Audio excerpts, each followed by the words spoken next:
76,833 करोड़ का कर्जा छोड़ के चले गए। तो किस प्रकार इन्होंने सरकार चलाई?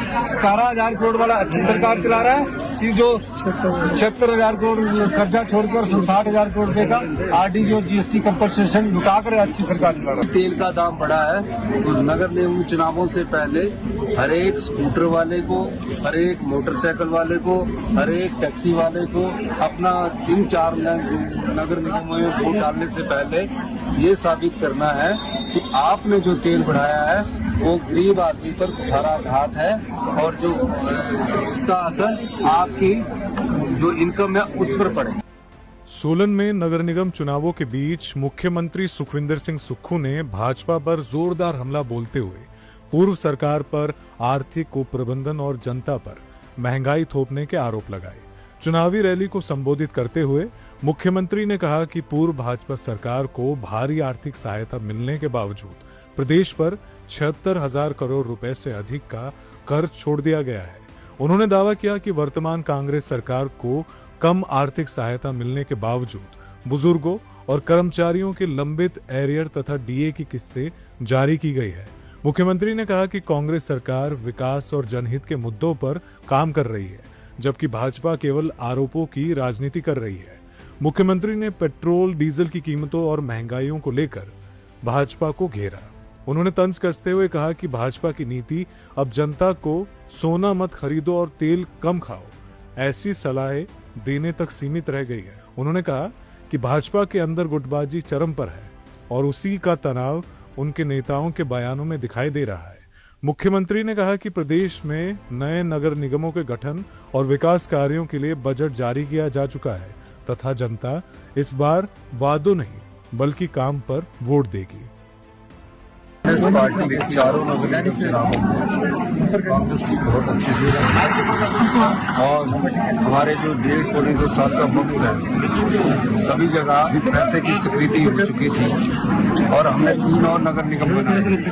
मेरा मानना है कि 16 नगर निगम में हमने जो कार्य स्वीकृति दी थी उस पर अभी कार्य शुरू हुई है और ये मेरा मानना है कि 16 नगर निगम में कांग्रेस पार्टी अपना प्रतिशत लगाएगी। सर, चुनावों से पहले पेट्रोल के दाम है वो बहुत बढ़ गए हैं, क्या आपको लगता है कि इसका असर भी जो चुनावों पर है पड़ेगा?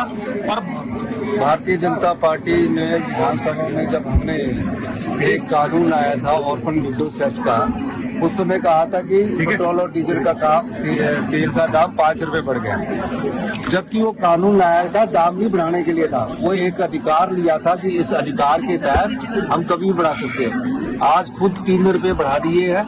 सोना नहीं खरीदना है और जो हमारे संस्कृति में है कि तेल भी कम खाना है, तो ये सब चीजें जो है कोई लॉन्ग टर्म नीतिगत फैसला नहीं है। हमारा ये मानना है कि जब एक्सपेंडिचर होगा, लोगों के पास हाथ में पैसा होगा तो उससे जीएसटी कलेक्शन भी बढ़ेगा, हमारे रेवेन्यू भी बढ़ेगा। तो जो भी तेल का दाम बढ़ा है तो नगर निगम चुनावों से पहले हर एक स्कूटर वाले को, हर एक मोटरसाइकिल वाले को, हर एक टैक्सी वाले को अपना 3-4 नगर निगमों में वोट डालने से पहले ये साबित करना है कि आपने जो तेल बढ़ाया है वो गरीब आदमी पर कुठाराघात है और जो इसका असर आपकी जो इनकम है उस पर पड़े। सर, प्रदेश में नगर निगम ठाकुर यही से ऐलान करके गए थे कि सारा के सारा वार्ड जीत रहे हैं, लेकिन अब नजारा नजर नहीं आ रही। देखो, जयराम ठाकुर जी ने जब 3 आदमियों से इंडिपेंडेंट से इस्तीफा करवाया था ना, तो उनको भी बोला था उन 3 में से 2 आदमी। तो जयराम जी ठाकुर जी तनाव में है, हमेशा तनाव में रहते हैं और तनाव में व्यक्ति क्यों रहता है? मैं तो विपक्ष के पार्टी का नेता है, मिला है, मुख्यमंत्री रहे और सारी अर्थशास्त्री भी जानते हैं, खजाना भी जानते हैं। उनको पता है कि खजाने में क्या हमने किस प्रकार उसको लुटाया है। मैं ये कह सकता हूँ उनका तनाव हमसे नहीं है, उनका तनाव पार्टी के भीतर ही लोगों से है, ताकि पार्टी में जो एक दल है, एक गुट है, 5 गुटों में एक गुट उनका ऐसा है जो उनको भारतीय जनता पार्टी के विपक्षी दल के नेता के पद से हटाना चाहता है। प्रदेश में निगम की प्रदेश में कांग्रेस की सरकार है, निगम में भी कांग्रेस है। भाजपा जो है मूलभूत सुविधाओं के ऊपर ठोस कदम उठाती रही कि काम नहीं करती कांग्रेस, आपका क्या कहना है? तो वो जयराम ठाकुर जी से पूछना चाहिए। 47,000 करोड़ रुपए की आरडीजी तो 5 साल उनको मिली, हमें तो 17,000 करोड़ रुपए की आरडीजी मिली। जब हमें आरडीजी मिली तो हमने उस आरडीजी में 7% डीए भी दिया, जो 10,000 करोड़ रुपए का एरियर छोड़ के दिए थे, 70 साल से ऊपर वालों का एरियर भी दिया, क्लास 4 का एरियर भी दिया। 47,000 करोड़ रुपया आरडीजी मिली और 13,000 करोड़ रुपया जीएसटी कंपनसेशन सेस जून 2022 तक मिला है, जब जीएसटी 2017 में लगा था। 60,000 करोड़ रुपया भारतीय जनता पार्टी को हमसे ज्यादा मिला, हमें आरडीजी 17,000 करोड़ मिली।